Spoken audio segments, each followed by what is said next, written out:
తమిళనాడు ముఖ్యమంత్రిగా విజయ్ పదవీ బాధ్యతలు స్వీకరించిన సమయంలో రాహుల్ గాంధీ చేసిన పోస్ట్ ఒకటి చాలా పెద్ద స్థాయిలో వైరల్ అయింది. రాహుల్ విజయ్ కలిసి వేదిక మీద ఉన్నటువంటి రీల్ ఒకటి ఇన్స్టాగ్రామ్లో చాలా తక్కువ టైంలోనే విశేషంగా వైరల్ అయింది. దాంతో వెంటనే ఇన్స్టాగ్రామ్ నుంచి ఆ వీడియోని తొలగిస్తున్నట్టుగా నోటీస్ వచ్చింది. చాలా విస్మయకరం. భారతదేశంలో ప్రతిపక్ష నాయకుడిగా ఉన్న రాహుల్ గాంధీకి సంబంధించినటువంటి వీడియో, అందులో అభ్యంతరం లేదు, అసభ్యకరం అసలు లేదు, ఎవరిని రెచ్చగొట్టినట్టు లేదు, ఎటువంటి హింస లేదు.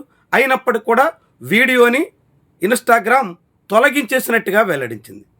ఇది రాహుల్ గాంధీకే కాదు, అంతకుముందు వైఎస్ జగన్మోహన్ రెడ్డి నేరుగా ఆంధ్రప్రదేశ్లో సోషల్ మీడియా బ్యాన్ నడుస్తుంది అంటూ ముఖ్యమంత్రి చంద్రబాబుకి లేఖ రాశారు.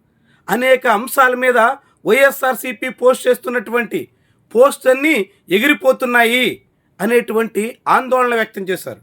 అంటే రాహుల్ గాంధీ నుంచి జగన్మోహన్ రెడ్డి వరకు సోషల్ మీడియాలో కూడా స్వరం వినిపించడానికి అవకాశం లేకుండా అనేక రకాల అడ్డంకుల్ని ఎదుర్కొన్నట్టుగా భావించాల్సి ఉంటుంది. అలా పొలిటికల్ వ్యవహారాలే కాదు, తాజాగా బండి సంజయ్ కుమారుడి ఎపిసోడ్లో అతని మీద పోక్సో కేసు నమోదైతే దాన్ని కూడా వక్రీకరించడానికి రెగ్యులర్ మీడియా ప్రయత్నం చేసింది. ప్రింట్, ఎలక్ట్రానిక్ మీడియాల సహాయంతో ఆ కేసుని పక్కదారి పట్టించడానికి బండి సంజయ్ చాలా తీవ్రంగా కృషి చేశారు. అసలు పోక్సో కేసే కాదని, హనీ ట్రాప్ అని చిత్రీకరించడానికి మొత్తం మీడియా ఛానళ్ళన్నీ బండి ముందు సాగిలు పడిపోయాయి. అయినప్పటికీ కూడా సోషల్ మీడియాలో ఆ కేసుకు సంబంధించినటువంటి పూర్వాపరాల్ని, వాస్తవాల్ని వెల్లడించే ప్రయత్నం విస్తృతంగా సాగింది. దాంతో బండి సంజయ్ గొంతులో పచ్చి వెలక్కాయ పడ్డట్టు అయింది. ఇప్పుడు సోషల్ మీడియాలో దానికి సంబంధించినటువంటి పోస్టులన్నింటినీ తొలగించే ప్రయత్నానికి పూనుకున్నట్టుగా కనిపిస్తోంది. చాలా విస్మయకరమైనటువంటి విషయం. రెగ్యులర్ మీడియాలో మొత్తం యాజమాన్యాలంతా తమ చెప్పు చేతల్లో పెట్టుకుని పబ్లిక్ వాయిస్ వినిపించకుండా అడ్డుకట్ట వేస్తున్నటువంటి ప్రభుత్వాలు ఇప్పుడు సోషల్ మీడియాలో కూడా నియంత్రించే ప్రయత్నానికి పూనుకుంటున్నాయా అని వరుసగా ఇలాంటి ఎపిసోడ్స్ అన్నీ మనకి ఉదాహరణగా కనిపిస్తాయి.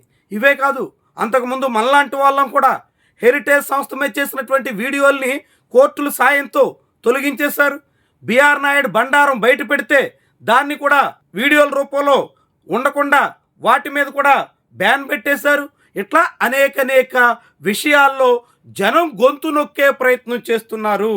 అవాస్తవాలుంటే, లేనిపోని విషయాలు చెప్తే, లేదంటే ఒక సెక్షన్ని రెచ్చగొట్టే ఉద్దేశంతో ప్రయత్నం చేస్తే అలాంటి వాటి మీద చర్యలు తీసుకున్నా పెద్ద ఆశ్చర్యం లేదు. కానీ వాస్తవాలు చెప్పడమే తప్పు అన్నట్టుగా, నిజానికి ప్రభుత్వం కన్నా ప్రతిపక్షానికి ఆదరణ పెరగడమే దోషం అన్నట్టుగా కేంద్ర ప్రభుత్వ పెద్దలు, రాష్ట్ర ప్రభుత్వాల పెద్దలు వ్యవహరిస్తున్నారా అనేటువంటి అనుమానం కలుగుతోంది. రాహుల్ గాంధీ వీడియోకి కొన్ని గంటల వ్యవధిలోనే ఏకంగా 11.9 మిలియన్ లైక్స్ వచ్చాయి.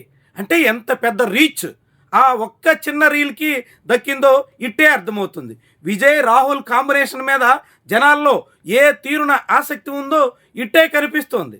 ఇలాంటి తరుణంలో విపక్ష కాంగ్రెస్ పార్టీకి సంబంధించినటువంటి వీడియోలు జనాల్లోకి వెళ్ళకూడదని, ఆంధ్రప్రదేశ్లో అయితే వైఎస్ఆర్సీపీ వాయిస్ వినిపించకూడదని, ఇక మిగిలినటువంటి బండి సంజయ్ లాంటి కేంద్ర హోంశాఖ సహాయ మంత్రి కుమారుడి పోక్సో కేసు భాగోతం బట్టబయలు కాకూడదని, ఇలా అన్నింటా అడ్డుకట్ట వేస్తుంటే ఇప్పటికే మీడియా స్వేచ్ఛలో ఇండియా రేటింగ్స్ ఏటేటా పతనమవుతూ వస్తుంది.